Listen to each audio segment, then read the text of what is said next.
traditional style does not interest me at all because I don't believe that anything is objective. And so I try to stylize propaganda. That's what my work, you know, is geared to. I have a... It used to be, lady, you had no rights. No right to vote, no right to property, no right to the wage you earned. That was back when you were laced in, hemmed in, and left with not a whole lot to do. That was back when you had to sneak up to the attic if you wanted a cigarette. Smoke in front of a man? Heaven forbid. You've come a long way, baby, to get where you got to today.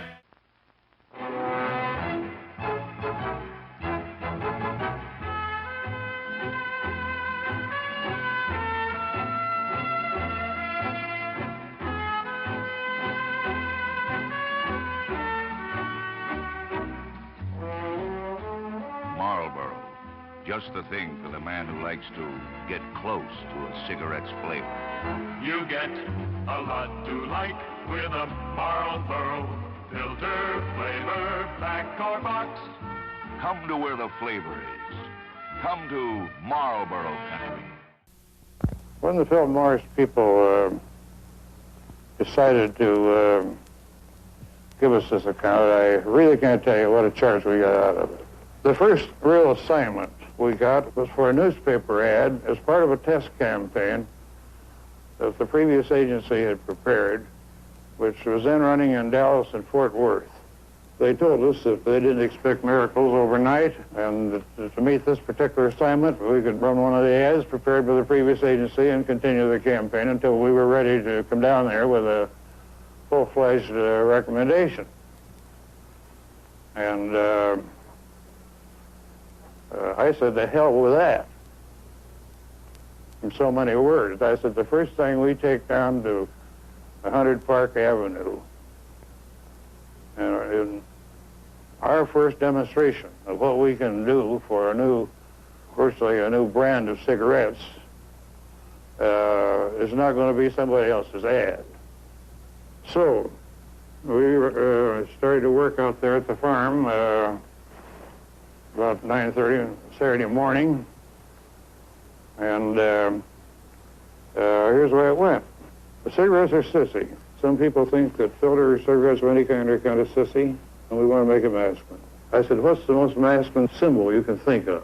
And right off the top of his head, one of these writers spoke up and said, a cowboy. I said, that's for sure. I said, go over there and draw this cowboy roughly. I have some layout pads, and let's make a great big sketch of this cowboy out of this book here. And he did that. I said, so far so good. We got a masculine image, and but now I've always felt that any product should have a source, a recognized source that people respect. Well, the name Philip Morris is very well known. It's a good name. So across the top of this ad, in combination with this photograph, letter in there, new from Philip Morris. Give people something to recognize, hang on to. He did that.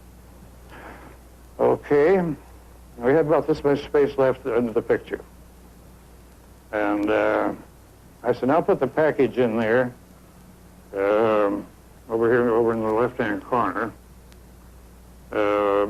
Not too small, not too big, and leave room for a caption. Flip-top box is an awfully good name. Well, another one of these guys piped up and said, I believe you might say delivers the goods on flavor. Well, he sat down at the typewriter and lighted a cigarette and scratched his head for a minute and banged out the coffee. Monday morning, we set the type on the ad. We dug up another picture of a cowboy, and we slapped this together in a matter of less than 24 hours, I would say. Well, The art director brought it in and showed it to me, and I just jumped out of my chair. I mean, I've been advertising business quite a while, but this is one of the greatest things I'd ever seen. I just, every instinct I had told me that this was it, you see. And I was so enthusiastic. We were much smaller in those days, but I started running up and down the hall showing it to people. I was so proud of it. Everybody cheered, you know. The client reacted the way we hoped he would. And they started running up and down the hall, too. Well, that's about it.